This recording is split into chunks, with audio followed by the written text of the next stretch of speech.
everyone, and welcome to the Indie Author Life Show, a space dedicated to sharing the unique stories of authors and creatives within the self-publishing space. My name is MG Hunt, and today I'm here with a wonderful indie author, E.J. Riley, and we're here to chat all about her writing life. So, thank you so much for joining me here today, Elizabeth. I really appreciate it. Thanks for having me. I'm so excited.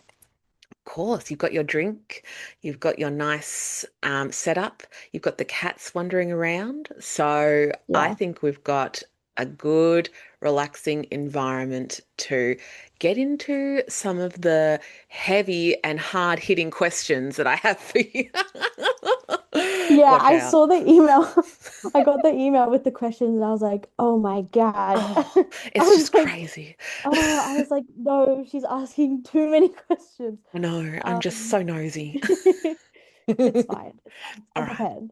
You're prepared. You've done your research. No, in all seriousness, I am very curious to know all about your perspective on a few different things in regards to the process of writing, because you have not yet released your own debut book. Is that right? Yes, Mm. so I had my debut in an anthology, the State of Mind Girl Dinner Volume 1 anthology. Yes. But that was I felt very safe doing that because there was like a safety net of very supportive, lovely friends Yeah. who had been through the steps themselves. Mm. And yeah, supported by a fantastic editor, Laura at Hummingbird. Um, Yes. and I felt very safe to dip my toes in there because my other work is not the Wow. same as that piece. So I was like, I need to ease myself into this process. I'm taking this seriously. I don't want to like Icarus myself. Let's do something safe first. Yeah, So I yeah. love that. I think that's a great approach because that's something that I never considered when I was first getting into self-publishing or publishing in general. I did start with a short story, which I guess is similar to yourself, but I didn't kind of have a group of authors at that point to support me in the same way that you have with like an anthology, for example. So I think that's an excellent way that you've thrown yourself into this self-publishing space by being surrounded by wonderful people that are part of the state of mind. It's Girl Dinner Anthology, is that right? Because there's going to be like three. Yeah. Yes. Yeah. So Girl Dinner, I'm in Girl Dinner Volume 1. Only one. Um, I have it right here. Oh, yes, there it is. State of mind, very pink. I'm this one. There it is. There it is. You're on the Yeah, front this is. cover. Do you want to see something really funny? This is my Yes. botched misprint Oh, you've one. got the misprint one. That's funny. So for So I people got, just listening, it's yeah, like half cut at like maybe three-quarters of the way of the page, and then like the last quarter is completely like cut off. Oh, yeah. God. It was so funny because it was the first one I opened out of the box, and because I got my author copies, and I was like, my life is finally coming together. It's how I want it to be. And I opened up the first book, and it was like botched. It was Oh. there was like stories missing. There was stories repeated. It was cut off in half, and I was like, oh my God. What? And then everything Yeah. else was fine, but just that Everything one. else was fine, and everyone else in their batches were all good. So it was just this What? one like dodgy little one, and then Laura was like, "You got to return it. We're gonna return it, and we're gonna get you a refund, and you're gonna Yeah. get a new book." And I was like, "No, this is This hilarious, is my and I'll baby. bring it with me everywhere, and I'll be like, this is my book. You Yeah. can't read it. No one can." That's scary though. Like I used to work in 'cause I'm a graphic designer. I used to work in like a signage company and it would always be like such a source of anxiety if there was a thing wrong with the print. So just seeing that straight up, like spelling mistakes or, graphics not printed correctly, seeing that straight out the box, that would have sent me. I swear. Oh, I was sent. I was sent. I was like, I was standing with my partner and one of my closest friends, and I was like, What guys, I happened? think it's broken. It's not right. It's I not did something good. wrong. I did something wrong. I did something. I was like, I must have ordered it wrong. And my partner was like, I don't. think No. so. I think the printer didn't print Yeah. properly. Yeah. And Yeah. with a place like Amazon, I think the quality can range sometimes, unfortunately. Yeah. Yeah. Yeah. It's just interesting how you got it and not like you haven't heard of anyone else getting a dodgy copy, like No people one that have else bought in it. the, yeah, no, no one else. It's only me. And honestly, I'm so glad for that because now I'm it's in the forefront front of my mind that I Mm. should always order one more than I think I Yeah. need, just Yep. in case it's misprinted or there's something wrong with one of them. Good point. Um, yeah, so now I always order an extra one An just in extra one. case. Yeah, definitely. I think that's a great bit of advice there. Thank you. But yes, getting more into yourself in Mhm. particular, I would Okay. love for you to tell us all a little bit more about where you grew up, your background, and things like that, whatever you want to share. Oh my God. Okay. So the long and short of it is I was born in Victoria, rural Victoria. Mm, But I grew up in Alice Springs. So wow. yeah, with my parents and some siblings. And being out in the desert, like I think I talked about this on my website, but being out in the desert, everything's a story. Like we were so involved with Indigenous communities. My school Mm, was on Indigenous land. Well, it's all Indigenous land, but mhm. like Yep. very strongly, like this is Indigenous land. You're welcome here to learn. A lot of my teachers were Indigenous, and I just fell in love with, I guess, the idea of having a yarn, like Hmm. telling a story, telling the truth through a story. Mm, Um, and just being so involved with being inspired by what's around you. Like, I know for some people, their inspiration is probably like Scotland yeah. and like, like pine trees and Yep. whatever. But for me, yeah, growing up in the desert, it was Yeah. like, this is a sea of endless possibilities. Yeah. Like everything that's ever happened has happened here, and everything that will happen has happened here already. Yeah. It just feels like a never-ending place to be. Yeah. It's so weird. It's like you're out of time, but you're in time. It's so non-linear. So I think, Mm. yeah, growing up there really impacted me. Like it impacted my career, what I studied, why I studied it. Yeah, so grew up there and then came back to Victoria for high school. Ah, Went to Anglican college for the first half of high school. Hated interesting. it. Yeah. Hated it. Mm. I had a really rough time with authority. Mm-hmm. Um, I had teachers trying to fit me, like I felt like a square peg, round hole kind of Mm-hmm. thing. Mm-hmm. I had people just forcing things upon me that I didn't want. Mm. And I really rebelled against that Mm. a lot.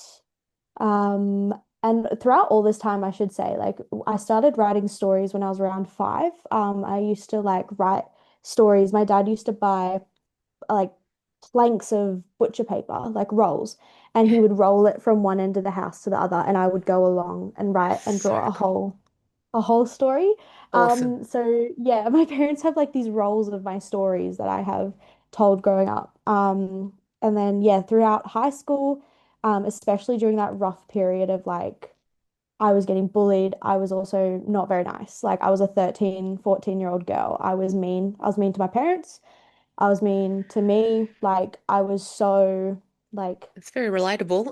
yeah, Yeah. I was just like I know everything and I'm super cool and you don't know anything. It's not a phase, It's not a mom. Like phase. Yeah. yeah, like I love my music. Get out of my room. Like Yeah. I was a bit of a nuisance, but Oh.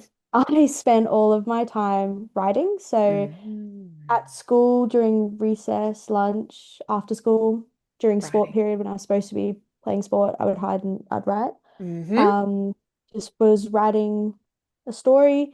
It's something we'll talk about later, but I was writing this story and I started writing it when I was around, I would say 12, like maybe 11. Wow. And then I continued writing it. And by year 9, I had written 9 books. Oh my goodness, Of this like Elizabeth. one series. Wow. And I just was like, what am I gonna do with it? I don't know. It's done. So I just left it and I would write something else and write something else. But those 9 books kind of never left my brain No. and they never felt right. but I didn't know how to fix them, so I just left them. Yeah. Then in year 10, moved to Melbourne. My parents were like, if you want to do school in Melbourne, find find a school that you want to go to, get a job. Let's move Wow. you. Let's go. Wow. So I started my, I guess like my adult journey when I was Yeah. around 15. Went to a new school that I loved, Good. was so artistic. Like there was creative writing groups, the library was huge and was like the focal point of the school. Yep. Um, like my English classes, just I loved them. I did literature, I did all these things. And I also was able to, because I moved to Melbourne, I was able to do classes like classics, um, Yes. and philosophy and Mm. just like classes like that that really, I don't know, made me feel worth, Mm. I don't know, like w worthwhile. I felt like my Mm. brain was finally somewhere that's worthwhile for me. Yep. And during that time, I rewrote the original series that I wrote when I was a kid, and it came back down to 5 books. Oh But it still wasn't right. Like it just my didn't feel books. right to me. I couldn't work out what was wrong, and I was Yep. getting really, really frustrated. Hmm. Um, and then yeah, so I graduated high school and I went to university for a Bachelor of Arts, but I did ancient world studies, which is archaeology, and classics, and I did Cool. history as well. Yes. Um, yeah, and I at this point, because I had so much uni work and I wasn't doing creative writing anymore, I was like, it's just give it up. Like it was your Yes. childhood hobby. Like Hmm. just give it up. You don't have time for it. Like stop doing that. Yeah. And I talked myself out of it and I regret that still to this day. I should have kept writing. Um, It's yeah. hard. It's hard when you're It's going through a hard. transition and you think, because I'm right there with you when I finished year 12 and then went to uni. I've done a Bachelor of Arts as well, similar to you. I remember thinking, yeah, what's the point of following these passions that I've had before? It kind of felt like that was one part of my life that felt childish and I need to grow up. I need to do something else. Yeah. So of course, you could feel like, oh, why didn't I start there? But it doesn't matter because you're still doing it now. Yeah, exactly. And I think that was really important for me now, like looking Mm, back on it. Like I have always struggled with mental health issues, like as a kid, as a teenager, as an adult. I have always had really horrific anxiety and mm, depression, and mm, writing was the only thing that made me feel happy and safe. yeah. Um, and then as I got older, I felt like I had replaced it with, my partner and friends and maybe like academia a little Mm-hmm. bit. But in the back of my mind, it was always lurking, like that there Still was something there. missing and I wasn't fulfilling it and I would just ignore it, ignore it, ignore it. Um, so yeah, I did that. And then I applied for my honors. I was working as an archaeologist at Oh, the cool. time.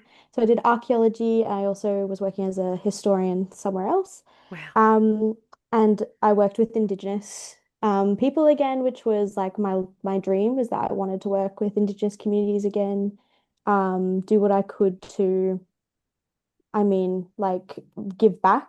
It's hard when you're one single person. Like Yeah. land back now, treaty now, That's like it. etc.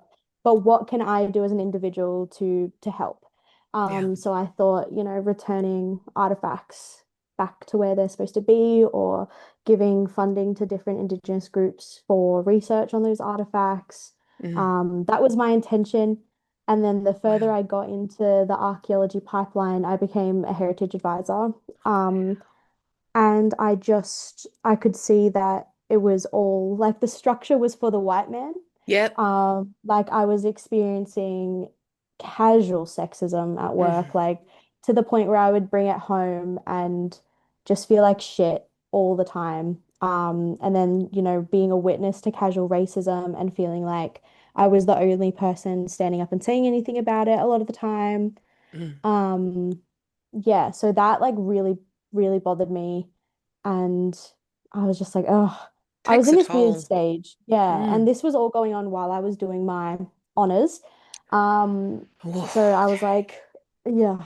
Yeah. I actually finished my thesis.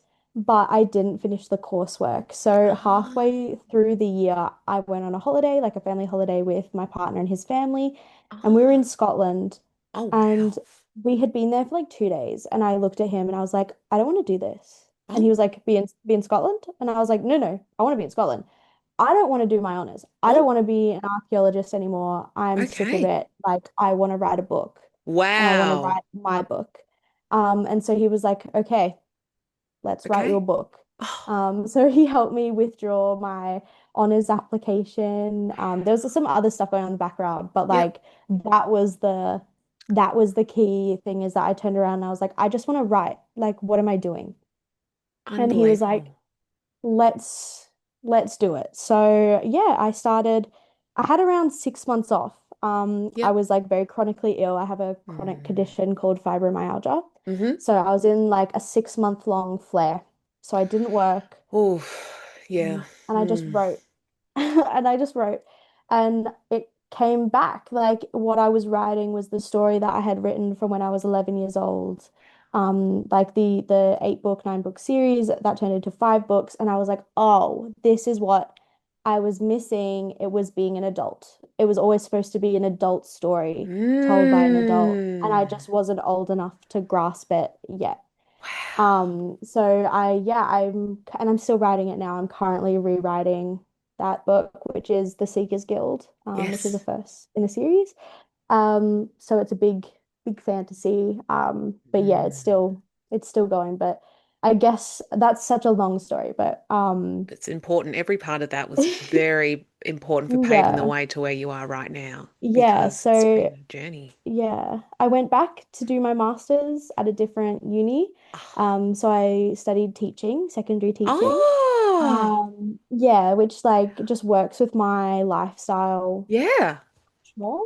Nice. Um, and I'm a history teacher and an English teacher. And I have at the moment, I have a year 9 class called professional writing where I teach them Oh. all about like writing creatively or writing journal articles or recently we just did poems. Oh. Um, so yeah, that's been really fun and it's nice to have a workplace that really Mm. encourages me to use my passions from home in my Yes. work. They value that. Um, Yeah. yeah, and it's Mm. just like these kids I have one girl in my class who's like, I want to be an author, but that's not a realistic job. And I'm just like, why not? Yeah, why not? Like just do it. I because no one ever told me why not, Yeah. until my partner did. And then now I can do that for these kids. If you want to be an author, you can. Yeah. You don't have to put things to the side to be an No. adult. I feel like doing this whole writing journey, and even though I've only published a short story at the moment, it's really healed my inner Mm. child. Like I Yes. went back and I saved her and I finally let her out and she's happier than ever. Her Yeah. mental health is under control. Yeah. She isn't chronically ill anymore. Well, she is, but Wow. Yeah. like That's a that's under big control change. because I'm Mm. happy. Mm. And I'm doing something that I like and I have the means to do so. Yeah. And I think that I just not to sound tokenistic, but I think I lost my whimsy. Hmm. I lost my whimsy somewhere in the like, I need a paycheck. Yeah, And that's so uh, that's drummed into us that we have yeah, and to be I like felt that. like a capitalist slave. I was Hmm. literally at work and I was like, what am I doing? This is Yep. like like this is not what I need. So yeah, I'm So just great. following the path of Yeah. my child in my head, my mini You're me. staying true to yourself. Yeah, what she needs to do. Yeah, it's what you need to do. It really is a compulsion because I'm sure there's been a lot of paths that you could have taken along the way that could have diverted you from where you are right now. But I still feel like no matter what, you would get to the point where you're like, no, writing is what I need to do, whether it Yeah, took I you many agree. years to find it. Yeah, Yeah. wholeheartedly. I'm just so glad that my inner child woke me up while I'm still in my like early 20s because Yes. now I feel like Gosh. I Yeah. can make so many mistakes on the way. You're And only I'm in your not 30 early yet. 20s. That's Yeah. just, yeah. Yeah. Yeah, And I'm 23, turning 24 wow. this year. Yeah. You've had a rich life already in your first 23, almost 24 years of life. And it's going to keep on growing from there. What a life. Oh my goodness. Yeah, Just as a yeah, side, oh yeah, keep going. Yeah. been up Wow. and down, yeah. Been up and down. And where did you study your qualifications? Was that in Melbourne? Yeah. Yeah, so the University of Melbourne, Yep. mainly. I also had the opportunity to go on exchange with the University of Sydney and the University of Athens. So I Cool. studied in Athens for a bit, and that was Wow. incredibly, yeah, inspiring as well. So cool. I would love to go to Greece It's purely for that, to the go. best. The best. Mm. I love it. Greece and Iceland are the two Oh, places that mm. I've been that I've just like stories have just like poured out of me left, right, and center. Yes. Um, like just uncontrollable, like always needing a notebook so I could just jot something down or I don't know, things come into my head like fully formed and then I need to unpack them because I don't know who they are. They've just Wow. arrived. They just I'm like, who are you? arrive. I love Yeah. that. I love that they just arrive because I feel like there is, and this does relate to a book that I reference with the creative process. There's Elizabeth Gilbert's book, Big Magic, where she talks about how ideas just come into your head and it's like a special moment where Mm. the idea has come to you because it wants to be told through you. And I really resonate with that. And I think that it seems like you do as well, because it's just like, oh, Yeah, this yeah. idea has just It come. rings so true. And especially for me, yeah, with the Seekers Guild, being so frustrated as like 11-year-old, being like, why Mm, can't I get this right? Like, why does it feel wrong? And then all of a sudden being 23 and it's like a bell has rung out and it's like, oh, because she's an adult, like the main character's an adult. yeah. And I need to live what she's lived to be Yeah. able to tell a story. Um, She's ready so yeah, now. she's ready now. Yeah. You've got so many exciting ideas floating around your head, and it's really exciting that they're coming to fruition in what you're writing. But I appreciate that you're taking your time with it as well, Mm. where I think that you want to do it right, and you want to do it right in the sense of like the way that you want it to be done right, not by any other schedule or publishing it by anyone else's proposed plan for you. It's what you want to do. And yeah, I'm really keen to get into more of the Oh Seekers my God. Guild. Oh my Yeah. gosh, it's very, very exciting. But I do want to get into some other parts of perhaps your approach to writing. And I'm wondering if you can give us an insight into what you find is the most enjoyable part of your writing versus the hardest part. Oh my God. My writing process is not a process. Yep. It's like to be so frank, it's a clusterfuck. Yep.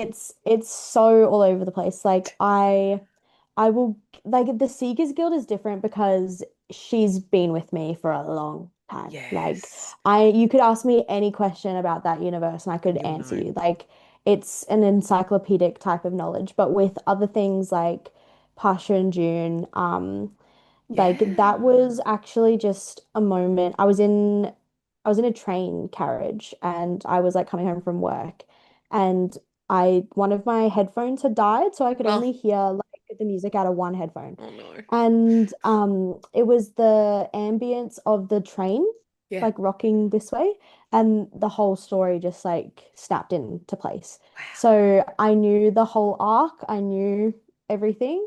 Um, so I just had to write it down. But for me, a lot of it is music. Mm. Like I have to make a playlist. I have to make a Pinterest board. Yes. I'm very like, I don't know, multimodal Yeah, in like that sensory. sense. Everything Yeah, has to yeah. kind of emerge itself through different medias, whether the visual or the Yeah. sound, and yeah. Mm. Yeah, I need to be fully immersed. I think that's like with my autism because I Yeah. had diagnosed ASD. Mm.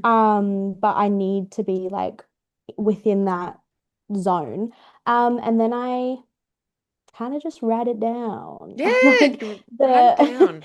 With Pasha and June in particular, that was my first draft Yes, and that that's I from sent. Girl Dinner, is that right? Yeah, Yes, from State Girl of Dinner. Mind. Yeah. Yep. Yeah. So the curious beguilement of Pasha and June. So that went as it is straight to Laura. Straight to Um, Laura and I Hummingbird. had, yeah, at Hummingbird, I had no revisions really, just like formatting and, spell checking a few words and that kind of thing. And Laura was great, but it really just kind of hatched and Yeah, went like it just kind of did what it it needed came to do. out. But yeah, but otherwise, like, so this is my most recent like Seekers Guild notebook, and this comes with Oh, me everywhere. love it. And then I have one for the story that I'm writing right now for something that's coming out later. And then Interesting. Pasha and June had its own notebook. Like I physically take a notebook everywhere so that if something occurs or if it's just a phrase or I don't know, a smell or a sensation or anything like that. It goes straight into the notebook. Straight to the Um, notebook. and sometimes when I'm struggling to draft, I'll just write scenes in the notebook and then type them up later and see how they change. So But yeah, it's a interesting. pretty like I don't really plot. Yep. Like the plot, it just kind of comes. Mm-hmm. Mm-hmm. I'm not like a plotter. Mm-hmm. No, No, but yeah, I it just relate. kind Yeah. of it is what it is. You don't have to like it, but It's that's coming out it. that way. Yeah, yeah, yeah. So interesting. I love that because I think that I enjoy being surprised with where the story goes from Mm, one improvised moment to the next. And I mean, I do appreciate some plotting where maybe there's a scene, but yeah. then when it comes to developing that, I think a lot of it really is pantsing. Do you find that you can build your world from like a scene or maybe in a character discussion or conversation that happens? Yeah. Like I have, for example, with the Seekers Guild, like there's key scenes. There's always been key scenes that haven't Yes. changed since I was like 11 Yeah. years old. Yeah. They've never changed. And they stay that Um, way. Yeah. and they're going to stay that way. And so then it's like in every iteration I've had of it, it's the webbing Yep. around that's shifted. Hmm. And I like to kind of plan that way. So there's like, X amount of crucial scenes, and then I'll let the web connect them as I'm writing. But I do write chronologically. Yep. Hmm. Yep. So yeah, but like in the doc. So in the notebook, scenes can scenes can pop out however they want. But Ah. chronologically, typing it in the story. But Yeah. I know where the scene in the notebook fits in the In the general whole web. world. Yeah, yeah, Yeah. absolutely. I love that. Yeah, because sometimes you'll be thinking of something and you're like, oh, I really want the characters to get to that point. Do I write that part down or do I just keep them in the back of my mind, like I guess with your notebook, and then keep going in my document how things are going chronologically? No, that's Yeah, really and for cool. me as well, with something so big like the Seekers Guild, that's obviously going to be more than one book. Yeah. A scene might come to me and I'm like, that's crucial, that has to stay, but it's not for the first book. That Yes, might be for yeah. like the third book or the fourth book, however many it ends up being this time. Um, yeah, so like in Yeah. my head, there's like a massive string. There's like a chronological timeline that exists. And Hmm. I'm like, oh, that scene will fit in somewhere here and here. Like, is that Yeah. an epilogue? I don't know. But But you'll yeah, know. You know. I'll know. Yeah. I'll know eventually. Yeah. Yeah, and I feel like people don't like people that maybe aren't authors or I guess creatives don't sometimes I've received questions from other people being like, how do you remember like what goes on? And I just feel like perhaps you and I are the same. It's like when you live and breathe the story and it's something that you always think about, you can't not you can't forget. I mean, sure, there's little bits and pieces that you forget, but it feels like it's not something where I need to be very structured about it. Like I'll just know. And I'm sure you're the same. I'll just know, and Mm-hmm. I'll know, like, I'm a bit of a cartography, geography nerd as well. So, Mm-hmm. like, I'll know exactly where they are in the world. I'll know what day it is. I'll know what time it is, like, what's the period, what's the history, what's like the key religion at that time. Yes. I'm a little bit of like a George R. R. Martin in that sense, where Uh-huh. like the world is like I have written this whole world. Whether or not I'll use the whole world is Yeah, a different thing. But like it's a full-blown society in here. Like absolutely. it's I know. I've been there. I've traveled it. You've been there. I love that. I'm going to use that in how I think about my world. I've been there. Yeah, I know what I know happens. her. I can't Yeah, wait to I've been there. see. You know her. She is an entity of herself. Mm. I can't wait to see. And eventually, I'm sure, well, I'm hoping that you get something designed of your map because it's going to look epic. Oh Oh my my God. God, do you want to see something? I would love to. Show you. So, this Oh is my the God. map. What? That So is I did this gorgeous. myself. Oh, Yeah. Elizabeth. Because Wow. eventually I'm gonna scan it and make prints. But Yes. I still have the map that I made from when I was 13. So Amazing. this is the map I made when I was 13. Amazing. Um, I and it love it. hasn't really changed. That's so precious. That's Yeah. amazing. So, I would like to get into discussing more of the Seekers Guild in particular. And we had an insight into the maps that you showed. And I'm Yeah. just still like, can't get over the fact that you have a map that you drew from when you were 13. Yeah. My, Yeah. And it's never changed. wow, that's so Um, special. yeah, it's just never changed. I tried to make it change.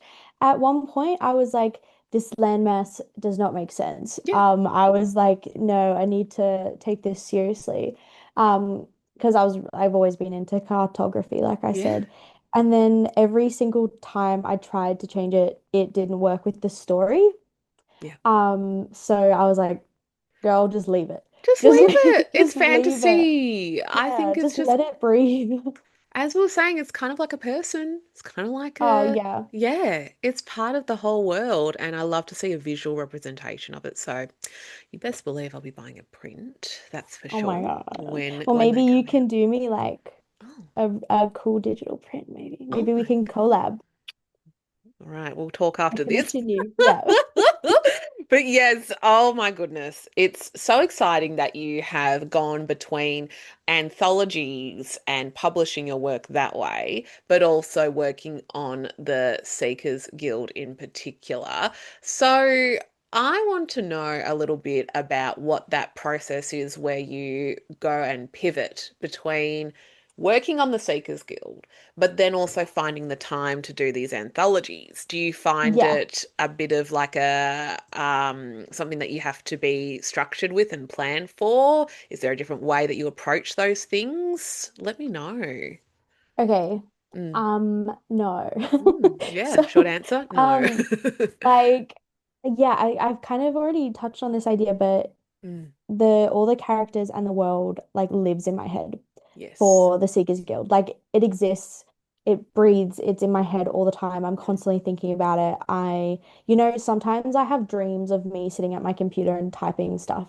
And then I wake up and I'm like, did I type that? Did I write that down? I didn't write it down. Yeah, yeah, Yeah, so love it. it's always going to be there. It's always in the back of my head and it's my precious baby that I will not let hatch until it's fully cooked. Yep. So I don't care how long it takes me, it will come out, Mm. but I don't care how long it takes me. Whereas like the thing with anthologies is that there's usually a word limit. Yes. Um, and it's so fun for me to play. Like I love a theme, I love a trope. So I love the little like they're almost like writing exercises for me. Like they exist in the same way that the Seeker Guild exists in my head, Yeah. but it's far more like approachable. I'm Yep. writing another short story at the moment for House, Your a gothic house. anthology that's coming Mm. out later. Yeah. And that's a So bit like at the different. moment, yeah, so I'm Yeah. really excited for that. It's that at the moment that's what I'm writing right Yep. now. I had to take a pause with Seekers Guild because Katarina won't listen right now. So I'm like, I'm gonna let you be. You have this tantrum that you need to have, and I'll come back to you when you're ready to work with me. That's it. You let us Yeah, sit. because her voice just like yeah. Yeah. So my whole time of writing the Seekers Guild, it was in third person. Mm-hmm. Um, and then now rewriting it as an adult, I wanted to make it first person, to try and get a little bit more insight into her head. Yeah. However, that means she fights with me, with her voice and how it sounds. Yep. Like sometimes I'll be writing it and it's not her, it's June. Like it's June's voice. And I'm like, wait, sorry, Who's too many talking? girls. Yeah. Yeah, what's going on? So sometimes if I have something on like at the front of my mind, Yep. I have to get it out so that Yeah. I can come back to the Seeker's Guild because it's just such a large, encompassing, huge It's epic. story. It's Mm. epic. It's high fantasy, it's epic fantasy. I do have I have a love-hate relationship with the term romantasy, but there is Yep. like romantic elements, of course. Mm. And I think it's also like a coming of age novel, but she's also well into her 20s. Like Mm. I think there's just so many different elements going on that sometimes I just need to work with the character who's cooperating with me, get Yes. them out, and then come back Come back. to Kat because she's so all-encompassing. Wow. I I'll get back to talking about cat and all that stuff, but something that's just crossed my mind is that I do want to pick your brain a little bit about why you have a love-hate relationship with the term romantasy, because yeah, I can't help but agree. And you just say what you're going Mm, to say, and then yeah, okay. you go for it. All right. I love romantasy books. Yeah, And I love it as like if there's a shelf in a bookstore and it's like romantasy, I'm like, okay, I'm going. you're Like going. I know that those are books for me. Yep. They're gonna be up my alley and I'm gonna enjoy them. Hmm. I love that women are coming together around romantasy books and building community and building a love for these books. And for a lot of people, it's brought them back to reading. I'm Yeah. always gonna promote that. Yeah. However, Hmm. it scratches a feminist part of my brain that it really bothers me that Hmm. it's a lot of books get marketed and it's a marketing term, whatever, but it's sometimes it's just so reductive. Yes. Like Yeah. I can't recall a fantasy that I've enjoyed Yeah. that by a male author that hasn't had a romantic subplot. Mm. Mm. So why is it, and it's mainly female or gender neutral or diverse Yep. people Hmm. writing romantasy. That will be So put into that. Yeah. yeah, Mm. sorry, Game of Thrones is a romantasy. Yeah, Sorry. totally. Sorry. Totally John agree and with you Danny, there. like like how just Yeah. bear with me for a sec. Mm. Mm-hmm. John and Danny both see this comet across the sky and they both see it in different countries and it means like the age of a new dawn. I'm sorry if Sarah J. Maas wrote that, you wouldn't blink an eye. Like that's such a soulmate tethering like the bond snapped kind of moment, but because it's a male author, Yeah. It and gets it's treated like, in that different category of yeah, like, seriousness. It's pure yeah, fantasy. it's pure. And Mm. it's like, well, there's smut in Game of Thrones too. Have you thought Absolutely. about that? Like, Yeah. and I actually have a gripe with smut as well, because it's Hmm. like, grow up, if it's an adult book, there's going to be adult consequences. Yes. Like Yes. humans do that. Like, Yes. why, and Totally. also, why is it a bad thing that women are enjoying their own Oh, sexuality? absolutely. I think Like, that what is wrong with you? critiques around smut being something that automatically feels like it downplays the intellectual aspect or the seriousness of a book is I was going to say redundant, but that's not the right word. Um, it feels like we're taking a step back. And I think that Yeah. we need to reframe why, again, it's a societal I guess, problem where we still feel like anything that women like is lesser than. Yeah, yeah, and Mm. it just really irks me as well that like the Mm. opposite of smut in terms of marketing is clean. And it's like, so Mm. I'm dirty. Mm. Yeah. So you think I'm dirty. Yeah, And I totally. that really bothers me. I saw someone post on Instagram the other day that the opposite should be sweet. So it's like Oh, sweet and interesting. spice. Oh, Um, okay. and Okay. I no, I like that I would because prefer that. obviously.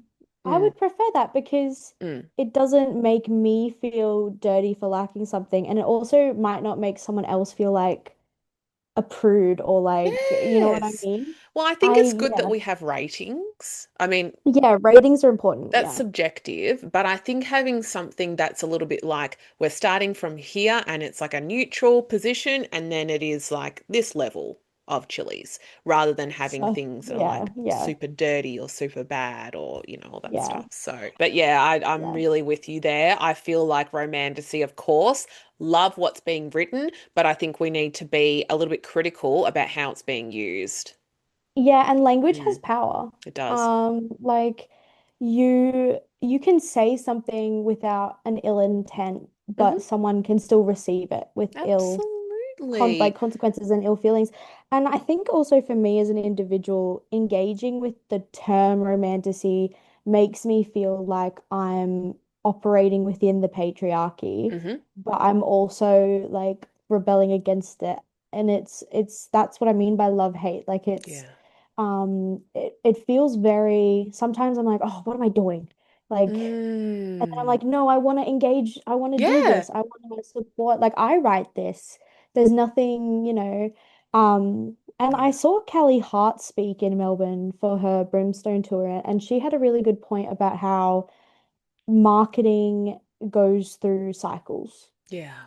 It And really it does. this is the cycle Yeah, it of the is. moment. And I think the fact that I'm so passionate about it is good, but Yeah. also like it's a cycle.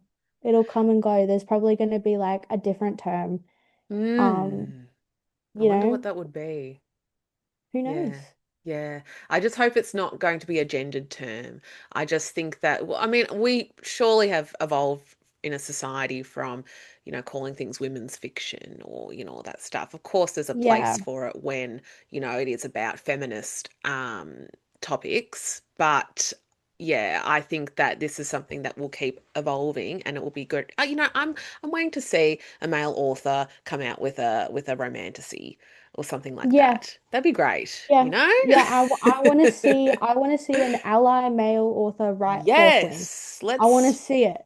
let's see it, please. I want to Let's know. see it. But Yeah, put yeah, your money where your mouth is. Like, that's show right. me. Yeah. Talk about how spicy it is. Fall into the tropes of all this that we love to see. So, no, I Yeah. appreciate your thoughts on that, Elizabeth, because I've had the same thoughts as well, where I feel like the term romantasy is empowering in ways, and then also there's critique for Mm, how it is associated with something that is female dominated, which is great, but also let's just be mindful about what we're using it and what type of things that we're describing with using the yeah. term I romantasy. think I'm at the stage where I'm like going through my active reclamation of Yeah, the term. And yeah, I'm like, no, it's for me. And that's I it. can use it how I see fit. Yeah, So yeah, I think at the moment, I think we're vibing me I in think we're romantasy. vibing. I Yeah, think we're vibing. keep on writing it the way that you want to write it because that is the main thing. Because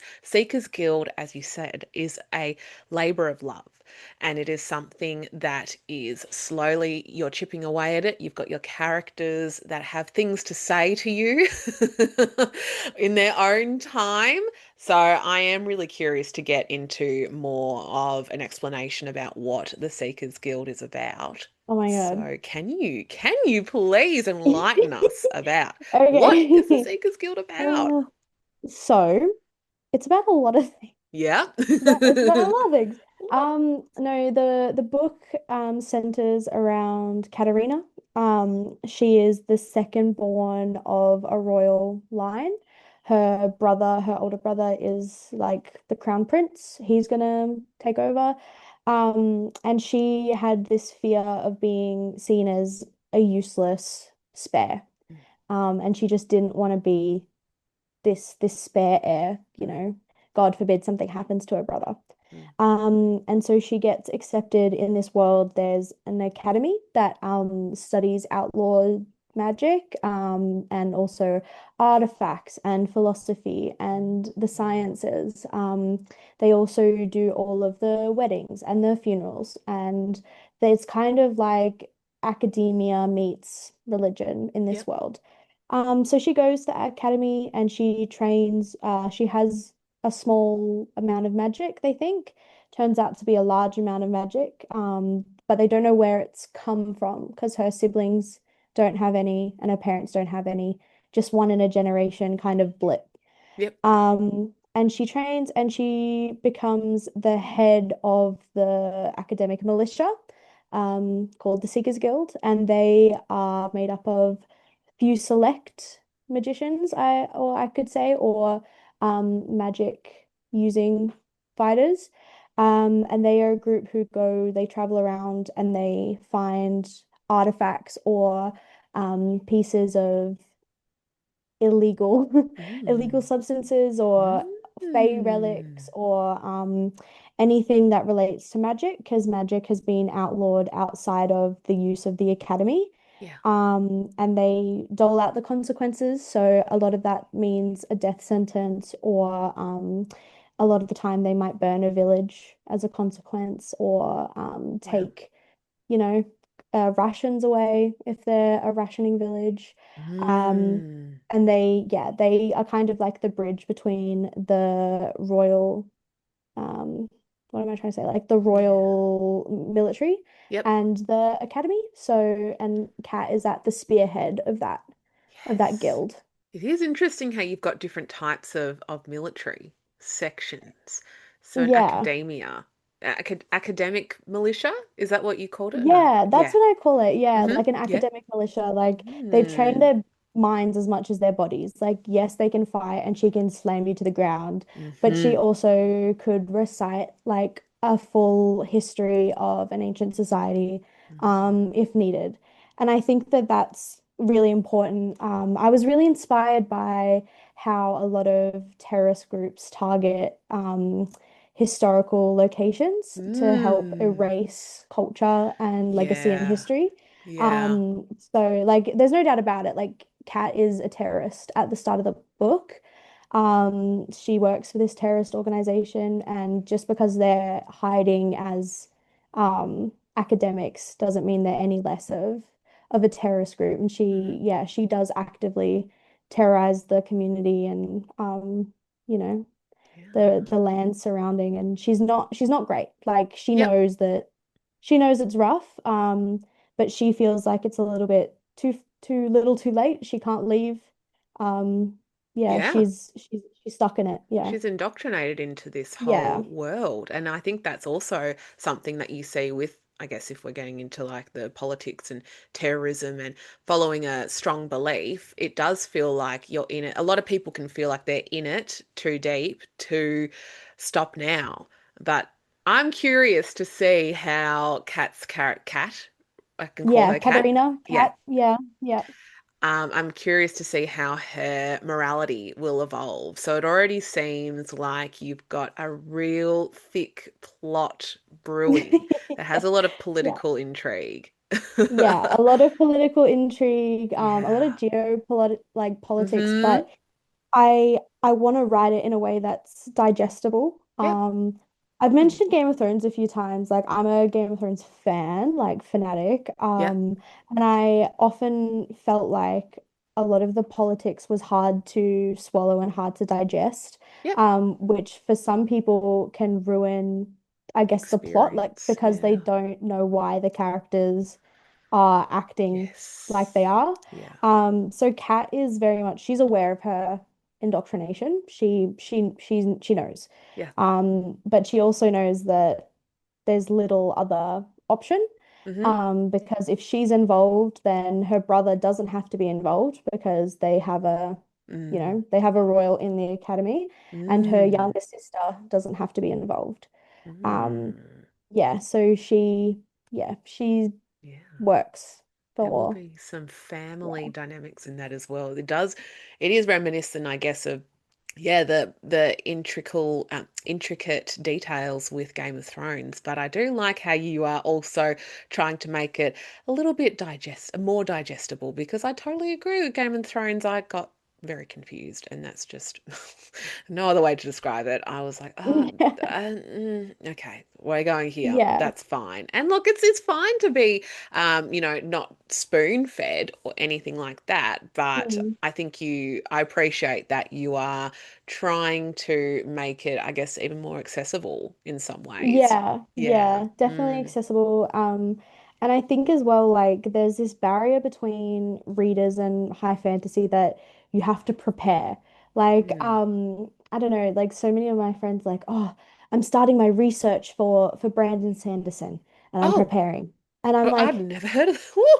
yeah, yeah, I'm like, dude, just read it. Like, what do you mean? Just Um, read. yeah, yeah. Wow. So I think there's like this, I don't know, maybe I'm wrong, but yeah, I feel like there's um this need to make it difficult to understand so then it's Yeah. worthwhile. So that Or it's a little like, bit more serious, yeah. maybe, or, Yeah, more serious. yeah. And then it's like, Sarah J. Maas's universe, her Maasverse is huge, and intricate and detailed. And, people can think what they want about her. Mm, But at the very least, like she's created this very intricate world. mm. But I would Yeah. say that it's far easier to understand than her epic fantasy like counterparts. Yep. Yep. So yeah, it's just There's about a making part it of it. accessible. Yeah. Yeah, and it is an enjoyable part. I really enjoy world building as an author, but you can get to a Same, point yeah. where it does become, of course, it's indulgent to enjoy making the story, but there does come to a point where it's like, okay, but I need to invite other people into this world too. Yeah. So maybe I need to just let things be as they are and not overcomplicate it. But it's always tempting to throw more things in there if you fancy it. So the Yeah, world yeah. of EJ Riley's universe, the Yeah. Rileyverse The is the Rileyverse. Rileyverse. We've got to hashtag that and Yeah. yeah, put that out there because I'm excited. I'm so excited for the Seekers Guild, Oh and my God. I will be there, front and center for whatever the release looks like. Oh my And so, God. do you have a proposed day, time or year or something like that where I know this is asking a hard question now, but do you have a plan?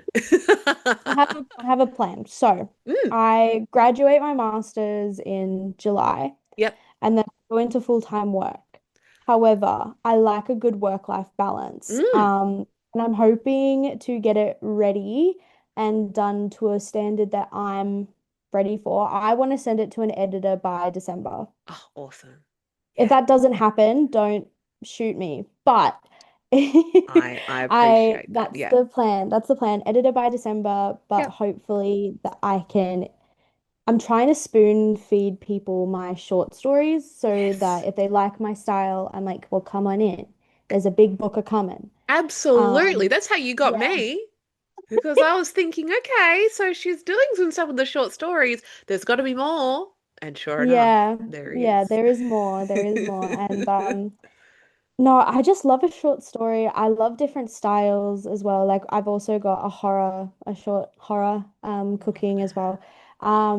That I'm hoping, praying and hoping will be out at least by January. Um so yeah, there's Wow. things coming out. There's things coming out. Things coming out. Just for Seekers Guild, we gotta wait. We gotta That's wait fine. because Kat does what she wants and I'm patient. yeah, she's hard to wrangle. She's really hard to wrangle. That's it. She goes off script, and I'm like, girl, we've been writing this story for like 20 years. You gotta lock You in. gotta do your job.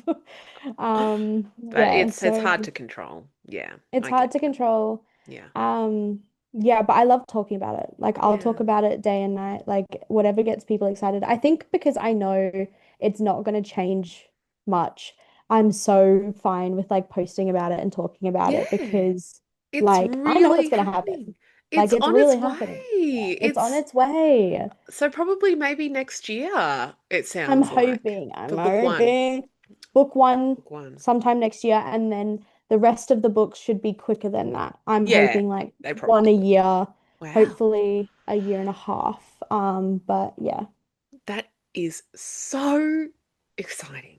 I mean, I know that you've put so much passion into it, and I love how you are focusing on the creative expression and that first, rather than feeling compelled to just slam it, let's go, marketing, go for it, get that book out there. You're not forcing it in that way. And I think that there needs to be, I understand in the busy fast-paced capitalist hellscape that we Mm, live in, the commodification of art seems to be the natural progression that you have to follow that kind of footsteps. But it's really refreshing to hear you talk about taking your time as someone who also takes a long time to write stuff.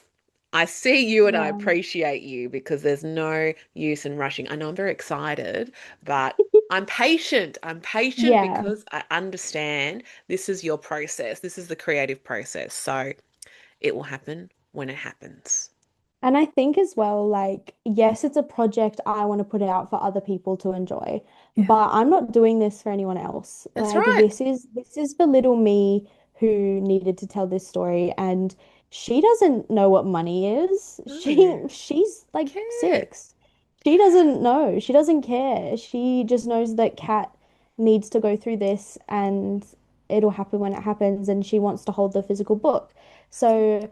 Like, obviously, I would love to make money off my art, but that's also why I have another job. That's Um, right. That's like right. Yeah. this is for me and for Yeah. love and for life and for health. Like Yes. this is Yeah. this is for me. It's not for anyone else. Like Hmm. if other people enjoy it, oh my God, I'm so pleased. Yeah. But yeah, at the end of the day, like I'm doing this to give a little girl something Yeah. that she's dreamed of forever. Yeah.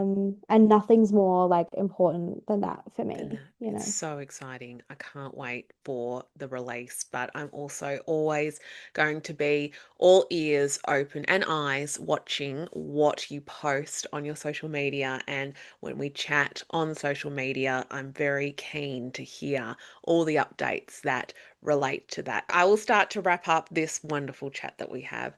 Yeah. So, where can people connect with you online? Yeah, I'm at EJ Riley Author on Instagram and TikTok. And I have a website, www.ejrileyauthor.com. Perfect. Wow. And with that, I should then say a massive thank you for everything, Elizabeth. You have talked so candidly and open about your fantastic journey for writing, and it is emerging. You are so young. And I know that age doesn't have anything really to do with it, but it just sounds so, I mean, I can't stop using the word exciting because I can feel it radiating from you that this It is is, it exciting. is, it's passion. You've just full of passion for this story that has been with you since you were so young, and it will come out and be such a momentous occasion. And I'm going to be there right front and center supporting Oh you my the whole God. way through because, An yeah. arc, an arc will find you in the mail Oh at some my point. gosh. I would be so honored. But with that, I should say thank you, Elizabeth. No, thank you. Thanks Everything. for having me. My pleasure. I feel really grateful to be someone who has only published one short story and then getting on an amazing, really exclusive, Oh, really cool little podcast. oh, So oh, thank you. You say only one, but that's more than majority of the population. So yeah, yeah, and the curious beguilement of Pasha and June is available. available, and it's a freaky little story. So Yeah. Enjoy it. Well, with enjoy that, that's it. it. That's it. Thank you again, Elizabeth. No, And thank I you. can't wait to see what happens next. Thank you so much for watching the Indie Author Live show. I hope you've enjoyed this episode. If you want to know more about my own literary journey or the journey of some of our guests that you might have seen on the show, please consider subscribing or following my Substack or my YouTube channel. Finally, if you want to know more about my novel, Still Waters Run Deep, it is available on many distribution websites such as Amazon, Etsy, Baventi, you name it. All that information will be in the show notes if you're interested in learning more about my story to do with elemental magic and coming of age. Take care, everyone, and see you in the next episode.